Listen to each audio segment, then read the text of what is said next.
Hey everybody, welcome to Carbon's DIY Garage. This video is going to be about my 2014 Chrysler 200. It's the 2.4 liter version. And this one's actually going to be made up of a project that's probably going to take me a few weeks. And that project is going to be fixing the front end of this vehicle. And as you can see, there's a couple of things missing. One of those would be the bumper cover anyway.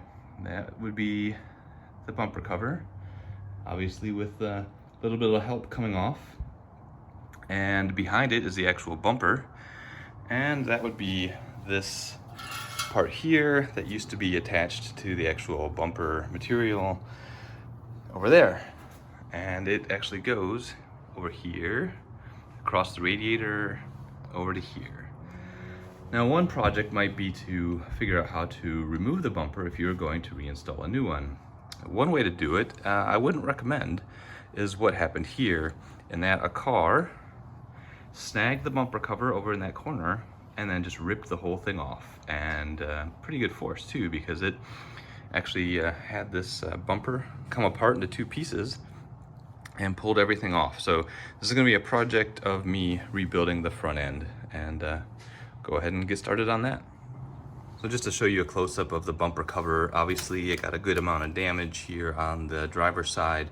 Thankfully nobody was hurt, none of the fenders were damaged, it's just plastic and things like that. But so the bumper cover, these closeouts where the fog lights would go, and then on the inside of the bumper cover you actually have another grill piece and then a foam absorber that all needs to be replaced. Those are all parts that you can buy yourself. And so we're going to go ahead and work on that. But we're also going to be working on the passenger side headlamp assembly, because when the bumper got ripped off, it actually broke this lower plastic fascia piece and then also broke the headlamp assembly. So this part here where the headlamp connects, and then also under this plastic closeout, that's also broken. So this headlamp needs to be replaced. And there's actually another plastic fascia piece that goes right here, I believe, that is used to hold the bumper cover in place. That got ripped off too, so we're gonna have to replace that. So this project will be in a few pieces, but the first thing we're gonna do is install a replacement physical bumper, the metal bumper itself. So the bumper itself gets held on with 4 bolts on each side. You can see the frame rail right there, and then also the horn bracket mount goes right here. The horn actually got ripped off on this side, so I've got a replacement horn to install as well. But the bumper just mounts up right like that. 4 screws, 4 bolts on each side, and that's all there is to it. So we'll go ahead and get all 8 bolts out, plus the 2 horn bolts, and then we'll get the new bumper installed. Another couple of things I forgot to mention. First, on each side there are these braces that connect up here by the hood latch, and those are side braces for this bumper. So there are a 10 millimeter, you need a 10 millimeter socket to get these bolts out, and then these are 13 millimeter socket for these bolts, 10 millimeter again for the horn. So you've got a total of 6 bolts holding the bumper to the frame on each side. 4 here, 1 on the brace, 1 for the horn, actually the horn bracket. The other thing to point out is that I've got it zip tied up here underneath the radiator, but this set of tubing is actually for your power steering system, and it's just fluid comes in, runs around, goes back, and I think it's meant to be a pretty simple type of radiator or coolant mechanism for the power steering fluid, because it actually clips to the bottom of this metal bumper that we're going to install. So I'll show you that.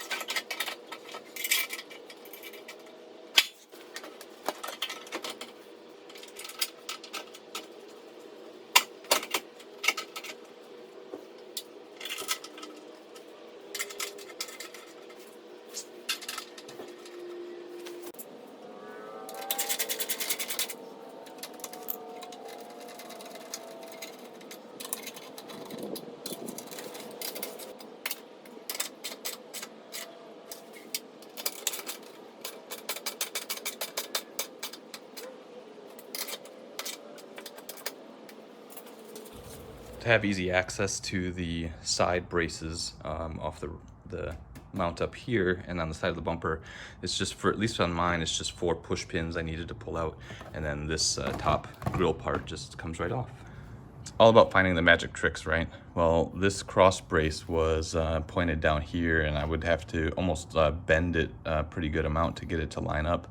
Then I realized that on the other end, you can actually go loosen these 2 bolts, and you can get some play in this brace, as you can see, and that allowed me to tilt it up.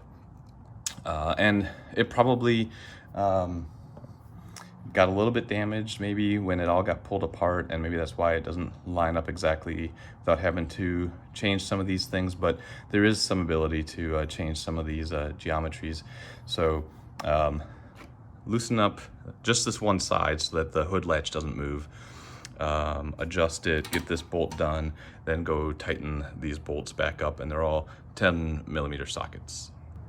Now that I have the bumper attached and the braces attached, I made sure that the hood would still close, which it does, so that's good. Now I'm going to move these power steering lines back to where they belong, and you can see there are a couple of holes on the bottom of this bumper, and there are some hose clamp things that go right up into these holes, kind of like the trim Christmas tree. So we'll go ahead and clip those zip ties and get that reinstalled.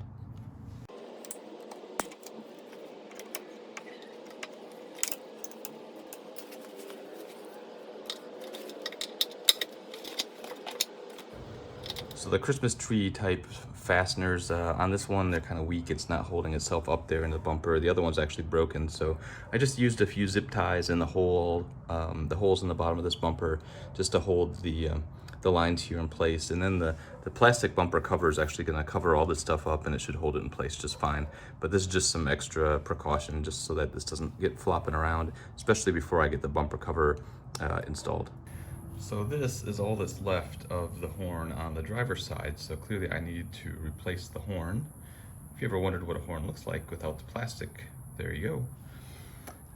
And the wiring connectors for the horn were actually damaged as well. So I bought this new horn set, link in the video description of course, and it comes with wiring. I just patched it into the wiring coming off the car, and just gonna put it right here, and then we should be in good shape.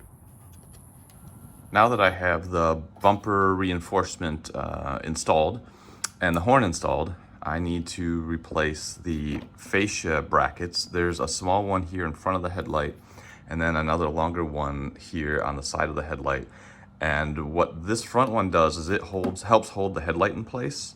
And you can see that it's broken off here, actually on both sides, and then completely missing on this side. This is what the bumper fascia actually snaps into to hold it on the sides. And the way that this one works is that it just clips up into place in the holes in the fender like this, and then there are a couple of bolts you put up in there to expand the little plastic trim pieces, and that's what holds it into the fender. And then your bumper fascia snaps into these slots. So this one's completely missing, this one's broken, same thing on the other side.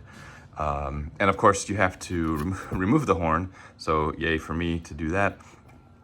This front bracket also helps hold the headlight in place, because this bolt right here, well, where a bolt would go, right now it's a zip tie, that bolt holds the headlight in place as well as this fascia bracket.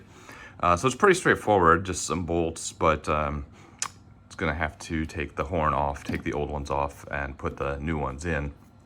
Now, the mounting brackets for the headlight assembly are also all broken, and since you have to remove these brackets, or at least the fasteners on these brackets, in order to replace the headlamp assembly, I'm gonna go ahead and replace this headlamp as well, all at the same time.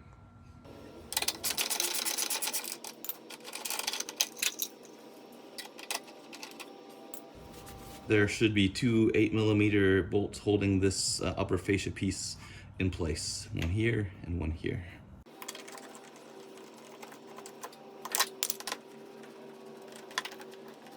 To get the headlamp assembly out, which you not only need to do to replace it, but you actually need to do it to change the light bulbs as well, except for the side marker bulb, which you can actually get through the fender liner if you want to look at that video that I made. But there's one bolt down here that's a zip tie. Then coming up on top, there is another bolt, I believe down here, that would hold it at the side. And then there is a bolt back here that you need to install or remove to get the headlamp out. But since all of these attachment points are broken, I just need to go clip all these zip ties and then it should pull right out.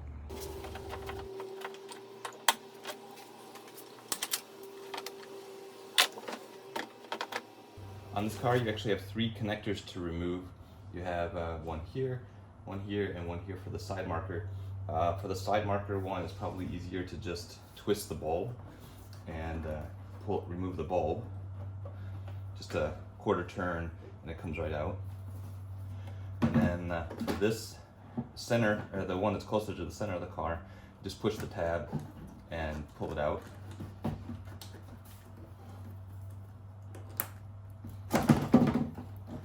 And then for the center one here, it actually has a red locking tab that you need to pull out, and then you just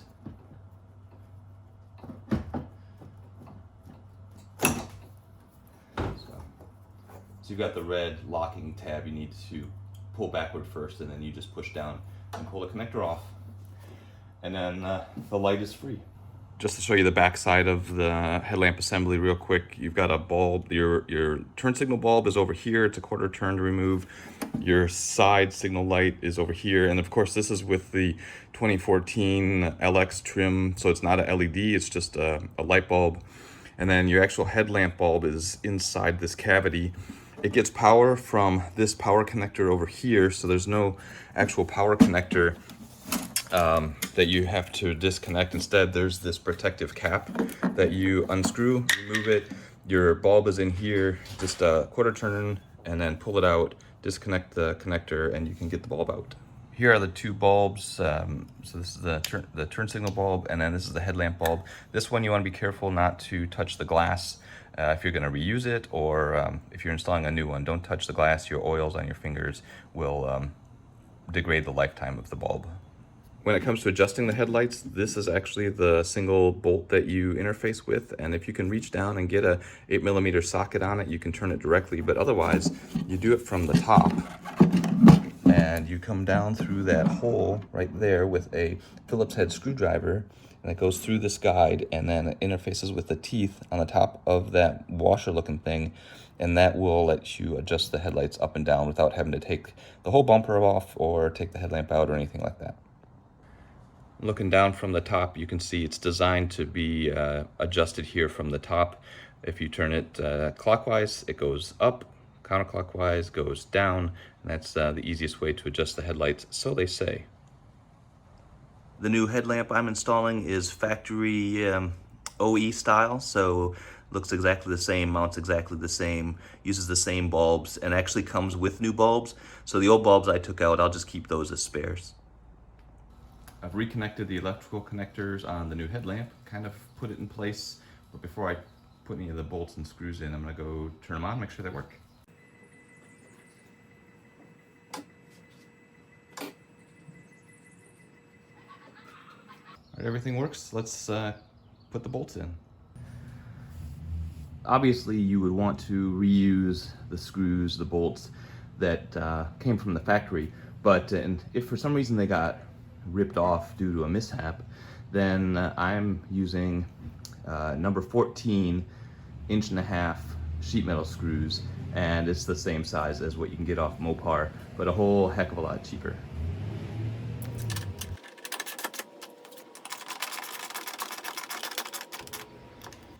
For this front fascia piece, it's literally just slide it up against the headlight and up against where the bolt holes go and screw it in place.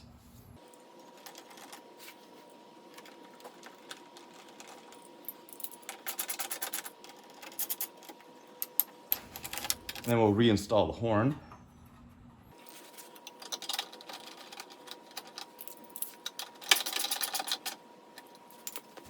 This fascia piece on the side, on the passenger side, got ripped clear off, including the bolts that go up into the trim piece to expand these tangs or clips that go up into the fender. So I'm just using number 10 by 1 inch sheet metal screws, and that's a really good replacement for the Mopar parts. And these 3 parts just go up into the holes in the fender, and then you expand the 2 tabs by screwing in the screws in these first 2 holes.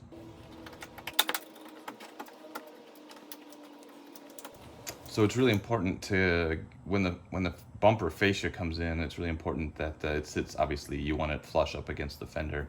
So when you put this piece in, I'm reaching up and kind of squeezing this plastic piece to get it clean and flush up against the fender when I expand these, when I screw in these bolts.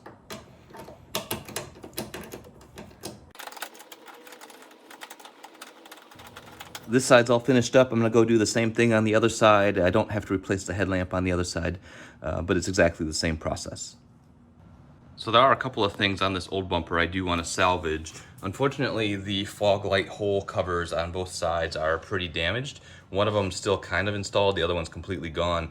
So I'm not gonna be able to save those, but this lower grill piece, which I can't actually find online, and I'm sure you can go to a scrapyard and get one, but it's perfectly intact, so I'm gonna take that off. And then this metallic like trim piece, I can't find that online either. It's kind of broken, like you can see that some of the tabs have broken off, but it's actually held in place with 2 screws at the top. And so I'm going to remove those screws and pull this trim piece off and reuse that as well. Just to show you the inside of the bumper, this is that lower grill piece, and it's held on with these couple of nuts. So that'll be real easy to take off. And these locator tabs, they'll either just slip right out or just press them in to get them to come out. That'll be easy. This metallic trim piece, you can see there's a screw here that would hold it in place. That's just missing. A couple of screws down here that hold it in place, and then one more screw up there. So that's pretty easy to take off too. So I'll save these 2 pieces. I went ahead and bought the bumper pre-painted, and it has arrived, and this is exactly how it arrives. There's no box. It is all just wrapped in 1,000 layers of saran wrap. And there are special directions, well, not really special directions, but just use scissors when you open it, cut through the saran wrap or plastic wrap, and let it unfold. There's actually a video that the company puts out on how to get it back into its full form, and I'll put a link to the video up in the corner. But let's go ahead and open this up.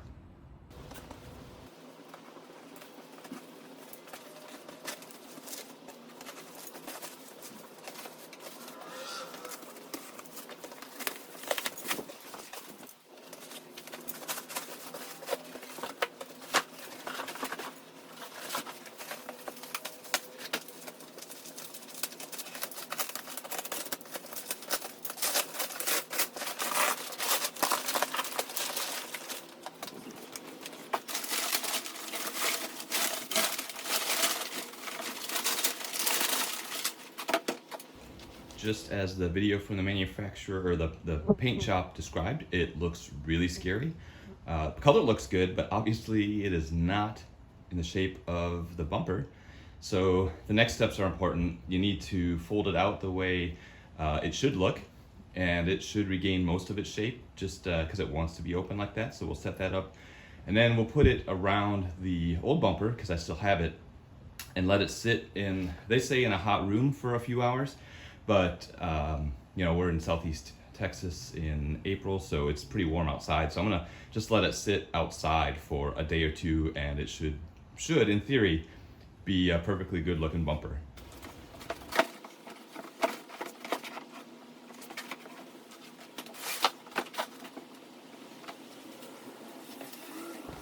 And there we go. The old bumper is behind the new bumper. New one looks great, same size, same fit, and we'll let it sit here for a couple days and resume its true form. A couple other things to point out real quick. First, the color match on this is great. The old one's in the back, the new one's in the front. It's exactly the same color, so that's great. Another thing to point out, the old one, you can see they've added a hole and cut the top of this tab off. And on this side, this is the new one. There is no tab on the old one, so there might be some trimming I need to do for whatever reason when I go to put in this new bumper. The bumper cover has been sitting out in the Texas warmth for the past 4 days. It's in its desired shape. It looks really good. Now it needs to be outfitted. So we've got the covers that go over where the fog lights would be installed. We have the lower grille piece and the chrome trim that goes on the top of the bumper cover. And then we have this foam absorber that goes inside the back of the bumper cover. So let's go ahead and put these parts together so we can get this put on the front of the vehicle. These light cover closeouts, they just have tabs on them that slip into the slots in the front of the bumper. And there is one screw, you can see right there. I think it's like a M14 size or so, maybe 3/4 of an inch long, that goes in from the back side. So pretty straightforward to get this in place. Slide it in, snap it in, just like that. Screw it in from the back. Do it on both sides. For this lower grille piece, it's just like how we took it off. It has a post on each end with its own little 10mm nut, and then all these tabs. And so you just line up the tabs, push it in from the front, and then go put those bolts on the back side.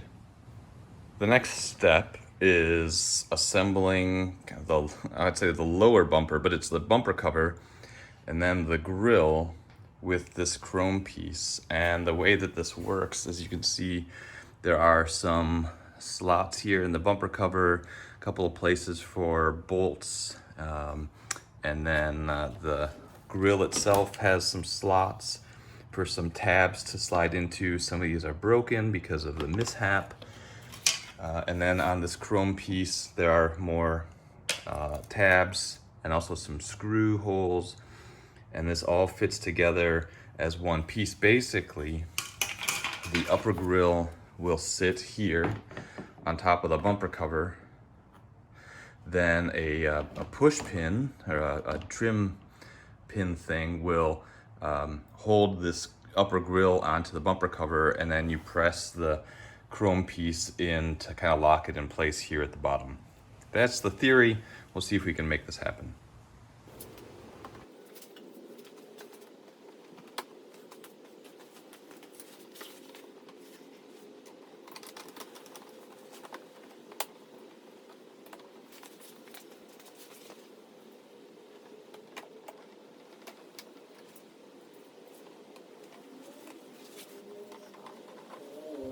There's really nothing holding it here at the bottom. The screw tabs here are broken off, so I will use everybody's friend, zip ties, to just secure the bottom of the grille to the bottom of the bumper cover. I'm not gonna hide anything from you guys. A couple zip ties on the bottom, used clear ones so it's not so blatantly obvious, but without any of those tabs on the bottom or being able to use screw fasteners to hold it in place, this would just be flapping in the breeze, and I didn't want that, so went ahead and zip tied it down. But everything is assembled now, so now we'll go probably put this on the vehicle.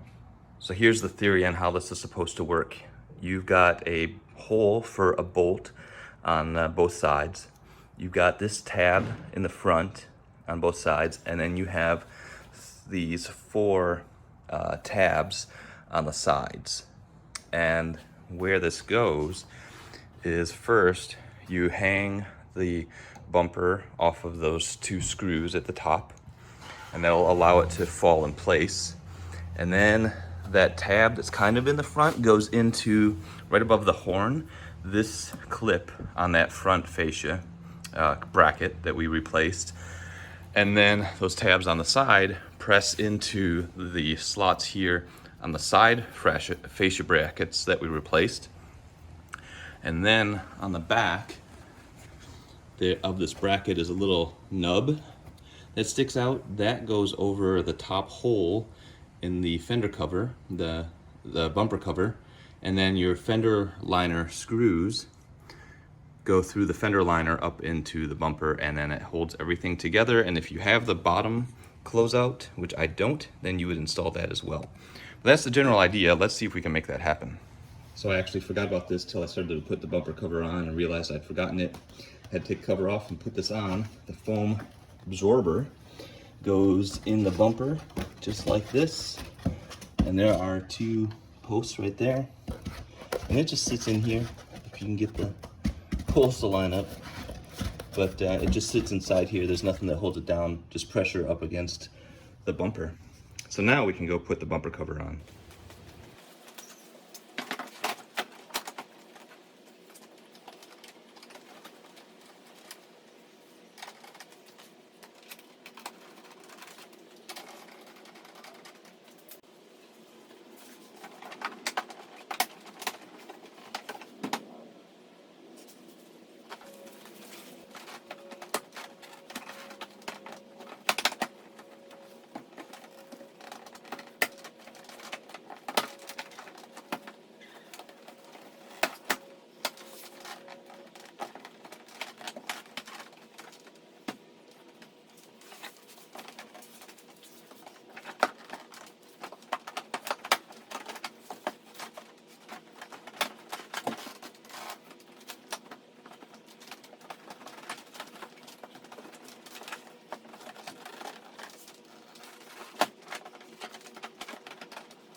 All right, well, this passenger side was a bit of a struggle.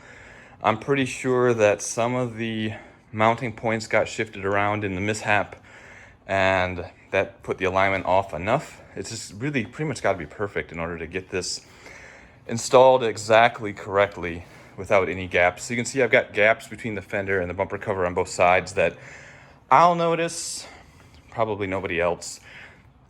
There's also some gaps around the headlights, especially over here on the passenger side. Again, for what we're using this car for, it's not going to any car shows. Might try to get this gap closed a little bit more, but overall that's the process for replacing all this front bumper stuff. Hopefully this video has been useful. If you like it, give it a thumbs up. Comments, questions, suggestions, hate comments, drop them in the comments section. Video description has a link to all the parts I use. Got a little bit more cleanup to do here. Just put the trim push buttons back in, connect the fender liners to the bumper, all that stuff. But we're basically done. Thanks for watching this far. Hope the video was useful. And until the next video, you guys have a good one. And don't forget to subscribe to the channel. It really helps me out. Take care.